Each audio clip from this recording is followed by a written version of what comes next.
Have you ever felt like life was testing you? Maybe everything seemed to fall apart at once.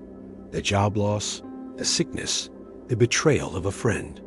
And you wondered, why is this happening to me? If God loves me, why is He allowing this? That's one of the hardest parts of faith, when life feels like a test. But here's the surprising truth. According to the Bible, God does allow tests, and they're not meant to destroy us, but to shape us. From the very beginning, the Bible tells stories of testing. Think about Abraham. God asked him to sacrifice his son Isaac, the very son he had waited decades to receive. Imagine the weight of that command. But Genesis says clearly, God tested Abraham. It wasn't because God didn't know Abraham's heart. It was so Abraham himself and the world could see the depth of his faith. Then there's Israel in the wilderness. 40 years of wandering, facing hunger, thirst, enemies. Deuteronomy says, "The Lord your God led you these 40 years in the wilderness, to humble you and test you in order to know what was in your heart." Every difficulty was an opportunity to trust God or to turn away. Even in the New Testament, testing shows up again and again. James writes, "Consider it pure joy, my brothers and sisters, whenever you face trials of many kinds, because you know that the testing of your faith produces perseverance."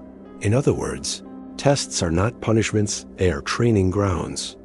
But let's be clear, God's tests are not temptations. Temptation tries to pull us into sin.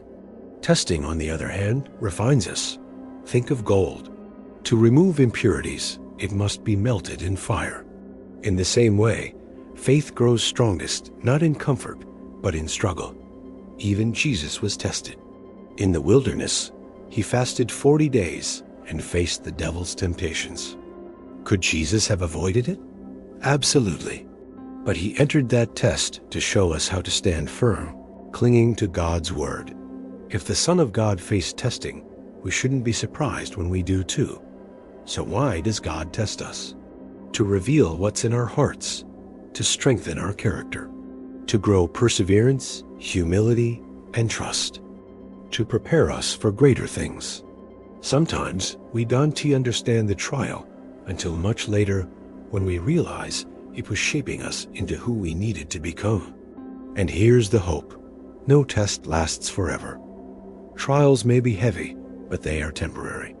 God promises not to test us beyond what we can bear, and He always provides a way through. More importantly, He never abandons us in the fire. Just like He walked with Shadrach, Meshach, and Abednego in the furnace, He walks with us in every test. So the next time life feels overwhelming, instead of asking, "God, why are you punishing me?" maybe ask, "God, what are you teaching me?" Because what feels like breaking may actually be God's way of building. I'll leave you with this. Tests are not the end of your story. They are the pathway to growth, maturity, and deeper faith. And if you hold on, you'll see that God was with you every step of the way. If this message encouraged you, don't forget to like, share, and subscribe for more Bible Explained episodes. And in the comments, tell me, what test are you facing right now? And how is it shaping your faith?